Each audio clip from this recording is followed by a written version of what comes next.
Hello everyone, today we are going to have a discussions on forces. और ये जो force का topic है ये डायनेमिक्स का हिस्सा है। याद रखिए,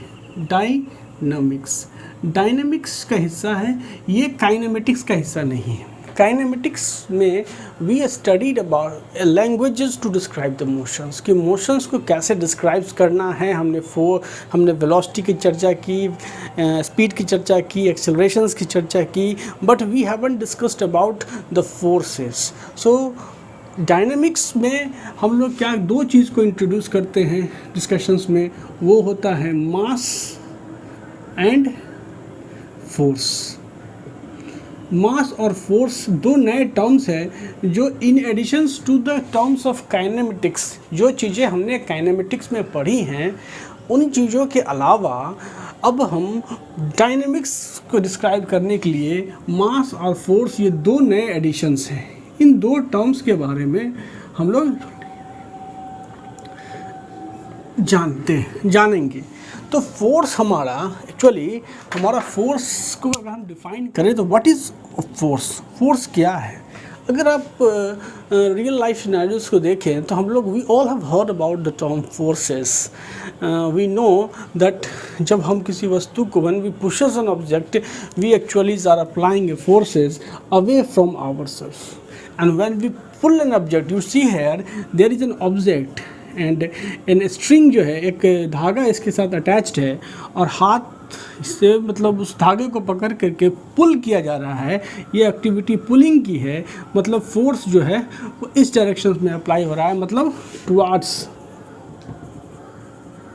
टुवार्ड्स माई सेल्फ। ये फोर्स अगर मैं इसको खींच रहा हूँ तो मैं फोर्स अपनी तरफ इसको अप्लाई कर रहा हूँ and away from my self.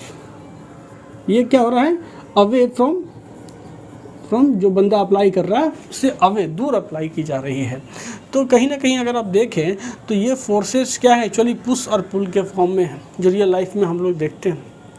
और अगर हम फोर्स को लाइनों में डिस्क्राइब करने की कोशिश करें तो आप क्या लिख सकते हैं कि what is force. Force is an external agent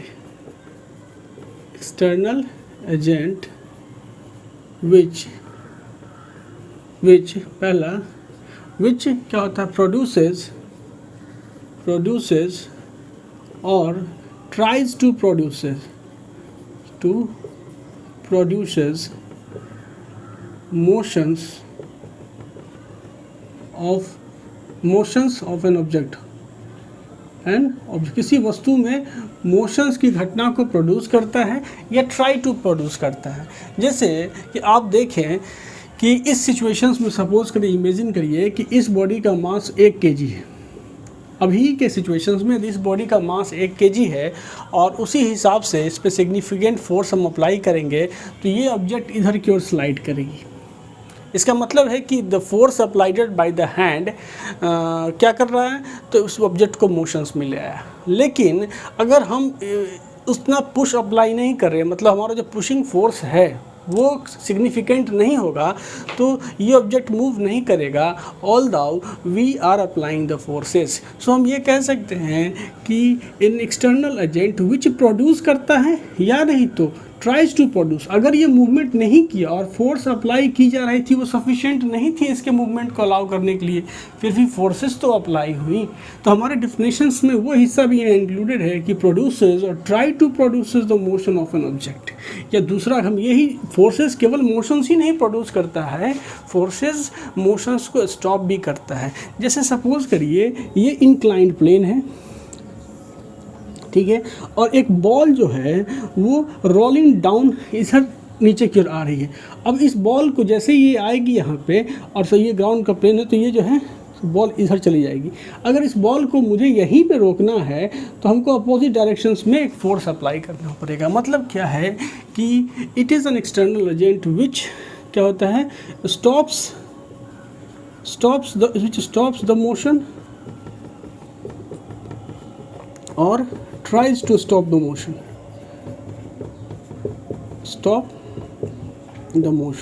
तो stop the motion के मतलब ये ऑब्जेक्ट जब नीचे आ रही है तो हमने फोर्स अप्लाई किया, वो रुक गई। लेकिन सपोज करिए कि बड़ा सा पत्थर है और वो नीचे की ओर गिर रही है, ग्राउंड फ्लोर है, और यहाँ पे एक ऑब्जर्वर, एक बंदा है, ठीक है, ये बंदा यहाँ पे है। अब इसको कैच करने की कोशिश करेगा, पागल ही होगा, लेकिन कैच करने की कोशिश करेगा तो ये क्या करेगा, फोर्स तो अप्लाई करेगा इसको कैच करने की, लेकिन वो फिर भी जो है सो ज़मीन पर ही गिरेगा, इसके मोशंस को वो रोक नहीं पाएगा। क्यों? क्योंकि इसके पास वो सफिशिएंट फोर्सेस नहीं है कि उसको स्टॉप कर पाए।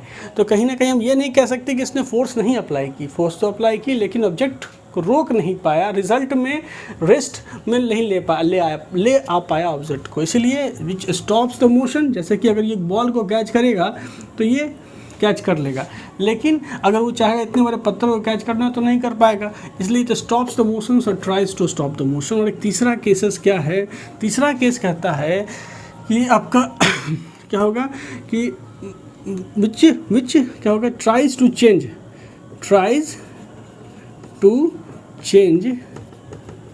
Change the direction of motion, मतलब कि बिना फोर्स के अप्लाई किए हुए मोशंस का डायरेक्शंस बदल नहीं सकता। जैसे देखिए ये आपका XY प्लेन है, ये ऑब्जेक्ट है, हम ये बता रहे हैं कि ये ऑब्जेक्ट इस डायरेक्शंस में u वेलोसिटी से, इनिशियल वेलोसिटी से जा रही है। अगर हमने फोर्स सिर्फ इसी डायरेक्शंस में F अप्लाई किया तो डायरेक्शन ऑफ मोशंस नहीं चेंज करेगा, ठीक है। No changes in the direction of motion, no change in direction, ठीक है, क्योंकि ऑफ मोशन इसमें तो कोई चेंजेस नहीं आया। लेकिन अगर इस ऑब्जेक्ट पे सपोज करिए यहाँ एक ऑब्जेक्ट है और ये लिनियरली ऐसे u वेलोसिटी से हॉरिजॉन्टली जा रहा हो, इस पर फोर्स परपेंडिकुलर अप्लाई करेंगे F, तो ये इसको ऐसे जाने के बजाय इसका ट्रैजेक्टरी क्या हो जाएगा, ऐसे कर्वेचर में आ जाएगा। मतलब कि आप फोर्स अप्लाई करते हैं तो डायरेक्शंस ऑफ मोशंस भी चेंज होता है। सो विच tries to changes the directions of motion, so which changes or try to changes, which changes or try to changes direction of motion। अब इसको रियल लाइफ एग्जांपल से जोड़िए कि सपोज करिए कि you have a stone and आपने उस stone को क्या किया है कि स्ट्रिंग के एक एंड पे बांध रखा है, ठीक है। आपके पास एक पत्थर है और इसको स्ट्रिंग के एक एंड पे आप बांध रखे हैं, और जब आप इसको नचाते हैं सर्कुलरली, ठीक है, जब आप इसको नचाते हैं तो आप नोटिस करते होंगे कि इसकी तो टेंडेंसी है वो स्ट्रेट लाइन में इधर जाने की है, ठीक है, स्ट्रेट लाइन पाथ को फॉलो करेगा। लेकिन जब आप इसको नचाते हैं तो आप नोटिस करते होंगे कि आपको एक कांस्टेंट फोर्स जो है वो स्ट्रिंग के अलोंग आपको अप्लाई करनी पड़ रही है, स्ट्रिंग के अलोंग एक कांस्टेंट फोर्स आपको अप्लाई करनी पड़ रही है। और एक्चुअली में वो फोर्स क्यों अप्लाई करनी पड़ रही है, क्योंकि देखिए तो ये जो आपका पत्थर है इसकी वेलोसिटी का डायरेक्शन हर पॉइंट पे चेंज होगा। जब वो आप घुमा रहे हैं इसका मतलब है कि उसकी वेलोसिटी का डायरेक्शन जो है सो हर मोमेंट पे अपने पाथ के टेंडेंशियल चेंज होता जाएगा। तो क्या हो रहा है यहाँ पे, तो direction of the velocity change हो रहा है। क्या हो रहा है, डायरेक्शन ऑफ वेलोसिटी क्या हो रहा है, तो चेंज हो रहा है। तो डायरेक्शन ऑफ वेलोसिटी चेंज हो रहा है, इसी वजह से आपको एक कांस्टेंट फोर्स के साथ जो है सो उसको आपको रोटेट करना पड़ता है, तभी वो जो है सो मूवमेंट सर्कुलरली कर पाता है। मतलब कि कॉन्स्टेंटली आपको एक फोर्स अप्लाई करना पड़ेगा तभी जा कर के वो आप उसको सर्कुलरली जो है सो उस पत्थर को विल्ड कर पाएंगे। तो ये भी आपको चेंजेस और try to changes directions of motion. तो इतनी जो कहानी मैंने बताई फोर्स की वो मेरा एक ही अब लाइन में डिफाइन हो सकता है कि ये तीनों मिलके ये इसका कहना है कि force tries to change the state of motion, motion की अवस्था में वो बदलाव लाने की कोशिश करता है force try to change the state of motion. और जब आप बात करते हो स्टेट ऑफ मोशन की, मतलब कहीं ना कहीं आप बात कर रहे हो वेलोसिटी वेक्टर की। So force try to changes the velocity of an object. अगर वो रेस्ट में है तो उसको मोशन में लाता है, अगर वो मोशन में है तो उसकी मैग्नीट्यूड। अब वेलोसिटी में दो चीज़ें हैं, आप अगर देखिए तो एक है आपका मैग्नीट्यूड और एक है आपका डायरेक्शन, ठीक है, डायरेक्शन। तो फोर्सेस की वजह से वेलोसिटी के मैग्नीट्यूड में जो आप यहाँ देख रहे थे इस एग्जांपल में, यहाँ फोर्स क्या कर रहा था, इसके मैग्नीट्यूड में बदलाव कर रहा था, ठीक है, या नहीं तो इसके डायरेक्शंस में। सो वेलोसिटी जो है चेंज का मतलब है कि force produces the changes in the velocity, और चेंज इन द वेलोसिटी मतलब क्या हो गया कि मैग्नीट्यूड ऑफ वेलोसिटी या नहीं तो डायरेक्शन ऑफ वेलोसिटी, ये दोनों में चेंज लाएगा फोर्स। तो कहीं ना कहीं अगर वेलोसिटी बदली, इसका मतलब है कि forces brings accelerations to the object. क्या मतलब हुआ, एक्सेलरेशंस लाया। मतलब हम लिख सकते हैं कि फोर्सेस ब्रिंग्स, आज क्या हो गया इस पेन को, forces brings accelerations to the object, forces brings acceleration to the object, ठीक है।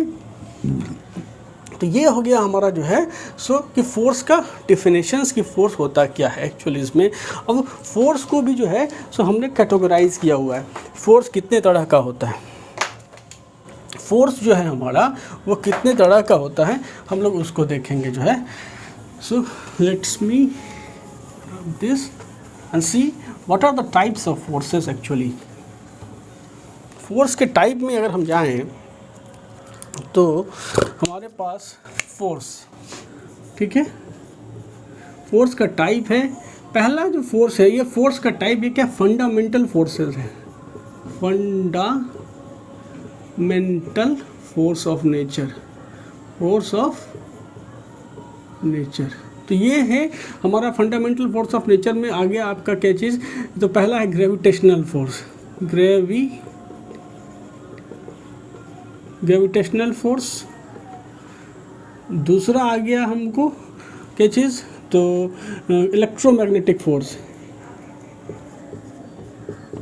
Electromagnetic force. तीसरा आ गया हमारे पास न्यूक्लियर फोर्सेस, और चौथा आ गया हमारे पास वीक फोर्सेस। तो ये जो फोर्सेस है चार, ये हमारे पास फंडामेंटल फोर्सेस हैं जो हमारे मैकेनिक्स में, हम मैकेनिक्स में ग्रेविटेशनल फोर्स के बारे में पढ़ते हैं, हम मैकेनिक्स में इलेक्ट्रोमैग्नेटिक फोर्स के बारे में पढ़ते हैं, इलेक्ट्रोमैग्नेटिक्स में हम लोग पढ़ते हैं इलेक्ट्रोस्टैटिक फोर्स,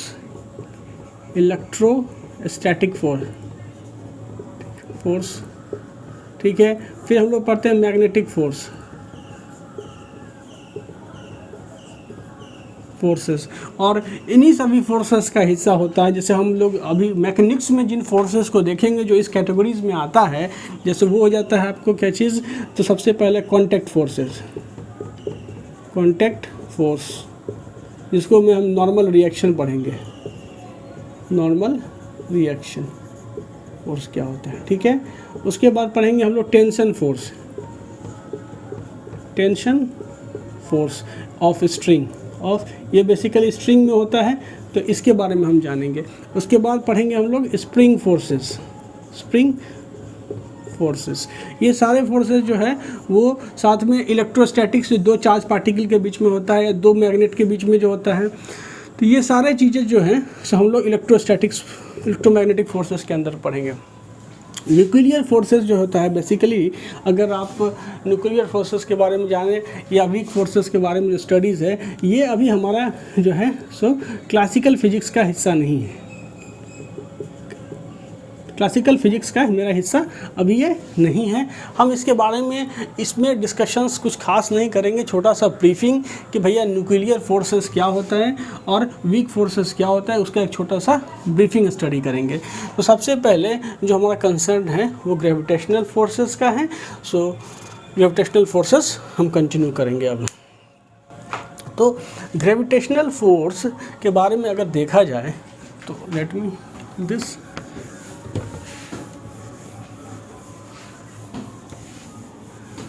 ग्रेविटेशनल फोर्स हमारा क्या होता है कि ये भी जो है सो फोर्स जो है सो आपको न्यूटन्स ने ही जो है सो universal laws of gravitations Newton's ने ही दिया था, न्यूटन ने यूनिवर्सल लॉज ऑफ ग्रेविटेशन दिया, यूनिवर्सल लॉ ऑफ ग्रेविटेशंस दिया, ठीक है। इसमें उन्होंने क्या बताया कि जो 2 पॉइंट मासेस हैं और इसका यदि मास m1 है, इसका यदि मास m2 है, इनके बीच की दूरी यदि आपका r मेंशन्ड है, ठीक है, तो ये ऑब्जेक्ट इस ऑब्जेक्ट को अपनी ओर खींचेगा। अगर ये 1 है, ये 2 है, तो force on object 2 due to 1 अपनी ओर खींचेगा टुवार्ड्स हिमसेल्फ। इस ऑब्जेक्ट को ये ऑब्जेक्ट अपनी ओर खींचेगा force on object 1 due to 2। और इसकी जो वैल्यू होगी F12, ठीक है, vector F12 is equal to minus of F21, जो कि बेसिकली क्या होता है, तो G into M1 M2 by R square, जहाँ G की value 6.67 into 10 to the power -11 newton metre square पर kg स्क्वायर होगा। ये जो यूनिवर्सल लॉज ऑफ ग्रेविटेशंस है, ये किसने दिया है, ये न्यूटन ने दिया था। दो ऑब्जेक्ट के बीच उनके मासेस की वजह से यूनिवर्सल लॉज ऑफ ग्रेविटेशन है। ये क्या है, तो force of gravitation by virtue of their mass, force between two object of mass m1 and m2, ठीक है, force two object of mass m1 and m2। तो ये क्या है, by virtue of their masses दो वस्तुएं एक दूसरे पर बल लगाती है, अट्रैक्टिव फोर्सेस होती है, और वो फोर्सेस को यूनिवर्सल लॉ से ऐसे डिफाइन किया गया। अगर आप इसमें ध्यान दें तो ये g की वैल्यू आपको बहुत छोटी आ रही है, ठीक है, वेरी स्मॉल वैल्यू है, वेरी स्मॉल। बहुत छोटा होने की वजह से आपको ये पता चलेगा कि यूनिवर्सल ये जो आपका ग्रेविटेशनल फोर्स है F, ये तभी सिग्निफिकेंट होगा जब आप बड़े मतलब हेवनली ऑब्जेक्ट की बात करेंगे, जैसे अर्थ की, मून की, सन की, बहुत बड़े साइज़ का जब ऑब्जेक्ट होगा तभी मास ज़्यादा होगा। मास ज़्यादा होगा तो इसका जो स्मॉल वैल्यू है मास के साथ मल्टीप्लाई होकर के कैंसिल हो जाएगा, और इसकी वजह से जो है एक सिग्निफिकेंट वैल्यू आ पाएगा। जैसे एक एग्जाम्पल लेते हैं आपको समझाने के लिए, जस्ट फॉर योर अंडरस्टैंडिंग, कि हमारे पास ये जो डेफिनेशन से आप जान लें कि ये क्या है, पॉइंट मासेस के केस में अप्लाई होता है, ठीक है, पॉइंट मासेस के केस में अप्लाई होता है न्यूटन। ये जो आपका यूनिवर्सल लॉज है ये पॉइंट मासेस को लेकर के है, ठीक है। अब आपका रियल लाइफ में तो पॉइंट मासेस जैसा कुछ है नहीं। हमारे पास जो भी बॉडी होता है वो एक्सटेंडेड बॉडी होता है, जैसे एक बॉडी ये हो गया, एक बॉडी ये हो गया। तो जब ये क्या है, ये एक्सटेंडेड बॉडी, एक्सटेंडेड बॉडी। तो इसमें क्या होता है ना कि आपको मतलब बहुत सारे पॉइंट मासेस होते हैं, इसमें भी बहुत सारे पॉइंट मासेस होंगे। तो अगर इस ऑब्जेक्ट पे इसके द्वारा लगने वाला फोर्स, मतलब मान लो कि ये ऑब्जेक्ट हो गया A और ये ऑब्जेक्ट हो गया B, तो अगर हम बोले ये हो गया फोर्स ऑन ऑब्जेक्ट A, इस ऑब्जेक्ट पे लगने वाला फोर्स टुवार्ड्स B, या फिर बाई बी, FAB, तो ये जो फोर्स हम निकालेंगे वो एक्चुअली में क्या होगा, सम ऑफ ऑल द फोर्सेस। जो सपोज करो कि ये ऑब्जेक्ट मान लो कि n number of point masses से बना हुआ है, ठीक है, ये object n number of point masses से बना हुआ है, ये भी ऑब्जेक्ट मान लो कि m number of point masses से बना हुआ है। तो इसका हर एक पॉइंट मास जो है, सो इसके पॉइंट मास के पे ग्रेविटेशनल फोर्स अप्लाई करेगा अपनी तरफ, ठीक है। जैसे ये इधर अप्लाई किया, फिर ये पॉइंट मास इस पे अप्लाई करेगा तो इधर की ओर फोर्स होगा, ठीक है। फिर यही पॉइंट मास इस पे अप्लाई करेगा तो इधर की ओर होगा। ऐसे करके इसके एक पॉइंट मास के द्वारा इसके सारे पॉइंट पास में लगने वाला फोर्स हम निकालेंगे, फिर दूसरे पॉइंट मास के द्वारा इसके सारे मास पे लगने वाला फोर्स निकालेंगे। और अगर ये ऑब्जेक्ट मेरा कॉन्टीन्यूअस ऑब्जेक्ट है तो इंटीग्रेशन का इस्तेमाल करके एक एक्सटेंडेड बॉडी पर लगने वाला टोटल फोर्स जो है सो हम कैलकुलेट करेंगे। तो वो हमारे यहाँ डिस्कशंस का हिस्सा है ही नहीं, हम बस एक ओवरव्यू देना चाहते थे आपको ग्रेविटी का और ग्रेविटेशनल फोर्स का। तो मैंने इसको बता रहा था मैं इसको। अब आ गया कि ग्रेविटेशनल कांस्टेंट ये आ गया। अब हम ज़रा एक फील लेना चाहते हैं कि सपोज़ करो कि हमारे पास दो सिमेट्रिकल ऑब्जेक्ट हैं, ठीक है। सिमेट्रिकल ऑब्जेक्ट के केस में आप पॉइंट मास का फार्मूला लगा सकते हैं, आप देखेंगे नेक्स्ट चैप्टर वगैरह में। दो सिमेट्रिकल स्फेरिकल ऑब्जेक्ट है, इसका मास है m1, इसका मास है m2। अगर इसका m1 हो गया 10 kg, ये हो गया 10 kg। हम एक फील लेना चाहते हैं कि दो 10 kg का मास जो एक दूसरे से 0.5 मीटर के डिस्टेंस पे सेपरेटेड है, तो इनके बीच फोर्स ऑफ ग्रेविटी क्या लग रहा होगा। तो अगर आप निकालें तो फोर्स ऑफ ग्रेविटी F बराबर क्या होता है, G m1 m2/r²। तो ये क्या हो जाएगा 6.67 इंटू 10⁻⁻11 न्यूटन मीटर स्क्वायर पर kg² इंटू मास हो गया यहाँ पे 10 kg इंटू यहाँ पे 10 kg और बाई डिस्टेंस हो गया तो 0.25 क्योंकि 5 मीटर पे स्क्वायर तो 0.25 मीटर। और जब हम इसको सॉल्व करेंगे तो ये नियर अबाउट जो है सो आपको कितना निकल के आ जाएगा, ये 2.7 इंटू 10⁸ न्यूटन के आसपास आएगा।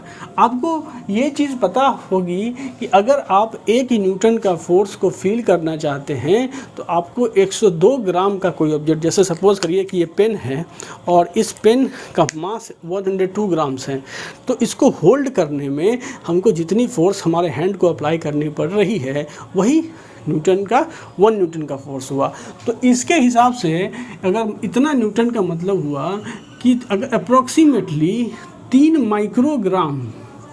माइक्रोग्राम का ऑब्जेक्ट को जब आप होल्ड करेंगे पृथ्वी की सतह पे तो उसको अप्लाई करने में जो फोर्स लगेगा वो होगा आपका इन दोनों के बीच लगने वाला फोर्स। इसका मतलब सोचिए कि 3 माइक्रोग्राम फोर्स को उठाने में मुझे कितनी, मतलब उस फोर्स को हम फील भी नहीं कर सकते हैं एज ए ह्यूमन बीइंग।